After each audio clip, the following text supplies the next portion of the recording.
एकदा या पद्धतीने वांग्या बटाट्याची भाजी करून बघा. तुम्हाला लग्न पंक्तीतील वांग्या बटाट्याच्या भाजीची आठवण झाल्याशिवाय राहणार नाही. त्यासाठी सर्वात आधी वांग्या बटाट्याचे आपल्याला काप करून घ्यायचे आहेत. तर सर्वात आधी बटाट्याची साल काढून घेतली आणि बटाट्याचे मोठे असे आपल्याला काप तयार करून घ्यायचे आहे. याच पद्धतीने वांग्याचे सुद्धा आपल्याला काप करून घ्यायचे आहेत. आता वांग्या बटाट्याचे काप तयार करून झाल्यानंतर आपल्याला यामध्ये भरपूर असं पाणी घालायचं आहे आणि अर्धा चमचा मीठ घालायचं आहे. आता वाटण तयार करण्यासाठी सुकं खोबरं मिक्सरच्या भांड्यात घालून घेतलं, आलं, त्याचबरोबर लसूणचा एक मोठा गड्डा घेतलेला आहे आणि भरपूर अशी कोथिंबीर, कढीपत्त्याची पाने तसंच एक चमचा जिरं घालून मस्त याचं कोरडं वाटण तयार करून घेतलं.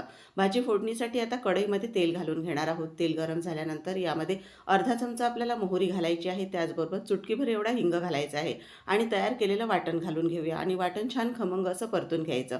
त्याचबरोबर आता यामध्ये काही कोरडे मसाले घालणार आहोत. त्यानंतर यामध्ये बघा धना पावडर, गरम मसाला, हळद, त्याचबरोबर चवीनुसार लाल तिखट आणि कांदा लसूण मसाला घालून घ्यायचा.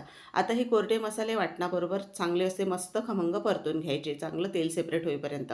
आता कढीपत्त्याची पानेही घालणार आहोत, तेही परतून घेणार आहोत आणि त्यानंतर यामध्ये आपल्याला वांगे बटाट्याचे काप घालून घ्यायचे आहे आणि ते वाटणामध्ये चांगले असे आपल्याला परतून घ्यायचे आहे मिनिटभरासाठी. आता आपल्याला यामध्ये भरपूर असं कोमट पाणी घालायचं आहे आणि पाणी घालून झाल्यानंतर आपल्याला यामध्ये चवीनुसार मीठ घालायचं आहे. आता उन्हाळ्याच्या दिवसामध्ये वांगी थोड्याफार प्रमाणात कडवट लागतात, तर इथे आपण यामध्ये चिंच आणि गूळ घालणार आहोत. चवीनुसार मीठ घालून घेतलं, तसंच बघा लिंबा एवढी चिंच आणि गूळ घालून घेतलेला आहे. भाजी छान एकत्र करून घेतली.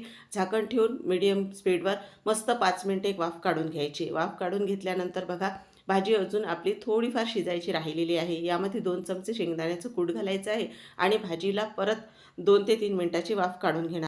वरून भरपूर अशी बारीक चिरून घेतलेली कोथिंबीर घातली, भाजी छान एकत्र केली आणि मिनिट 2 मिनिटासाठी आपल्याला परत वाफ काढून घ्यायची आहे. डिटेल रेसिपी तुम्हाला हवी असल्यास चॅनलवर अपलोड केलेली आहे. खालील त्रिकोणावर नक्की क्लिक करा आणि तुम्हाला ही रेसिपी आवडली असल्यास एक लाईक करून चॅनललाही सबस्क्राईब करायला विसरू नका आणि तुम्ही सुद्धा नक्की ही वांगे बटाट्याची भाजी करून बघा. कशी झाली ते कमेंट करून सांगायला विसरू नका.